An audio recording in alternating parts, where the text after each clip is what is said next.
And this is CT, computed tomography, computed because the computer does the work to make it an image. Tomos, graphy, they're two Greek words, means slice and picture. So it's a slice. This is an axial slice. It's like taking a piece of bread out of a loaf of bread. Nowadays, we reformat in other images, sagittal or coronal. But this is just one slice, a thin slice, about as thick as your finger, through this part of the body. So here, if you look in the retroperitoneum where the kidney is located, it is bordered by the spine in the middle, and back here you have the tough fascia, muscles. You actually have a membrane anteriorly that separates it from the peritoneal cavity where you have the bowel and so forth. In other words, there's a lot of structures back here. There's fat, the kidney itself, the adrenal gland. And when a cyst starts forming, we don't know why cysts form. Some cells start secreting some fluid, the body doesn't absorb it, and just over time, over months and years, it just starts expanding and gets bigger and bigger and bigger. Well, there's soft tissue back here. I mean, there's no air back there. When the cyst expands, it's got to go somewhere, and it's got to push some of the structures apart, away from it. So as this cyst expands, it's pushing on the adjacent tissue. And of course, it's arising from the kidney, so it can indent the kidney, and it can move around. It's just like you were to inflate a balloon with water inside of a box that had things in it. It would kind of expand in the area of least resistance. So because it might have a little lobulation here, doesn't concern me as long as the wall is sharp and I don't see anything inside of it that looks like a solid mass. Isn't it unusual to have a lobulation in a simple cyst? It's a little bit unusual, but it's not unheard of, and it's within the realm of normality. Because you have a lobulation, does that mean you have to get a contrast study? No. Does the standard of care require that? No, it does not. And do you see an area of lobulation on this image? There is a little bit of lobulation right here on the medial or inside aspect of the cyst. But the wall is smooth. And I have measured multiple times over the last couple of years the entire inside of this cyst using Hounsfield units with the cursor. And every single time it has come up water density. I do not see anything that looks like a solid mass. Did you measure the lobulation? That little area there? Yes, I measured this area right here, water density. Anything concerning about it whatsoever? No. Now, I want to go back and ask you something, Dr. Oliver, and I want to ask you this. Have you previously testified in this case that it's unusual for a simple system? I object. He's trying to rehabilitate him before he's been impeached. He's asking, have you previously testified in this case? That's not an appropriate way to question this witness. I'll rephrase the question now. All right. Do you have an opinion, Dr. Oliver, as to whether or not it is unusual to have a lobulation with a simple cyst? As I said, it's a little unusual, but it's within the bell curve of normality. What's that mean? You know, there's things that are outside the norm that get your antenna up to the point to where you're saying, this bothers me enough to where I need to do something further about it. If there had been a thickened wall, or if I had measured something here or saw something visually and I thought that there was a solid nodule or mass here, then I would say this cyst is of concern. The fact that there is some mild lobulation on a portion of the cyst in and of itself is not enough for me to feel that this is outside the bounds of what a benign cyst would be. Let's say that is an unusual finding. That in and of itself, having a lobulation like this is unusual. Does that mean that you need to get a contrast study done?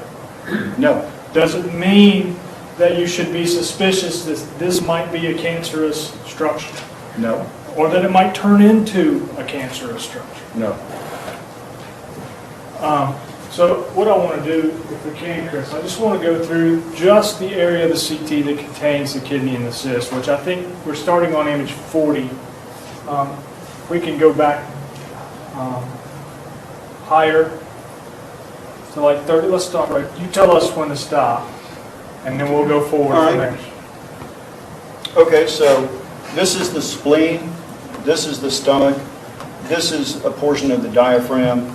This black here is the air in the base of the lung, the posterior part of the lung. That's the aorta, the big artery vessel that carries the blood down to the body, and this is the spine. Okay, let's keep going. Okay, stop there, please. And this is the beginning of the cyst. There was a couple of slices above that included it, but this is the cyst right here. Are we seeing the kidney yet? No. All right. Scroll on down, Chris. Okay. The kidney, that's the top of the kidney. We saw a little bit more of the kidney. So the cyst is arising from the top of the kidney, from what we call the ventral or anterior part, the part that's more toward the front of the body. Let's keep going. Okay? So here we have the kidney, right here. And this is the cyst. And this is the adrenal gland.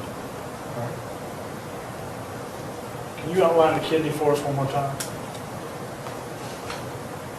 On this image, Dr. Oliver, do you see anything to suggest that there might be a nodule contained within this cyst? No. Let's keep going. Stop at 47. Anything abnormal about the cyst? No.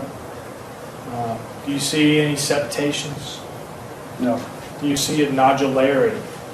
No. Do you see anything that might constitute soft tissue contained within the cyst itself? No.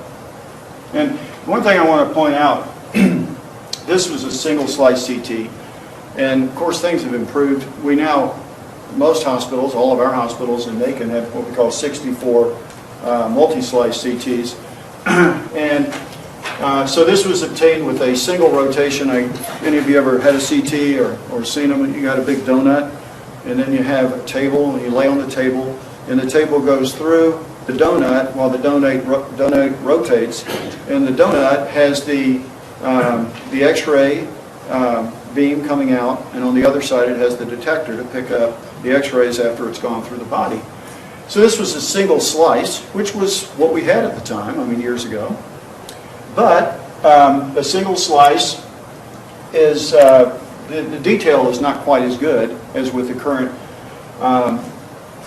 scanners that we have. So you can see a little of what we call model, kind of like an older version, low definition TV versus high definition TV now where everything's super sharp. So you look on the inside of this, and some of it looks a little whiter, some of it looks a little darker. And that's just kind of the pixels, the little boxes that make up the image. So, a single slice, I mean, was it good? Yeah, it was good. It's what we had. I mean, but things have gotten better as technology improves. And now, if you were to image a patient on a 64 slice, you would see much more detail, which has kind of been a blessing and a curse in a way, to be honest with you, because now we're seeing tiny little pinhead nodules in the lungs, and for a number of years, it was like, well, what do you do with these? And for a while, we were following every single one of them up, which meant the patient would have to come back in 3 months, 6 months, a year, be exposed to the radiation. And the people at the medical centers who do the studies found out that it is exceedingly rare for one of these tiny, tiny, tiny little 1 to 2 millimeter nodules to grow or turn into anything. And so they said, let them go. They're under a certain size. You just say, I saw it, and you don't recommend anything else. I mean, it's medicine is an art. It's not, we do the best we can with the scientific evidence that we have, and we don't want to overly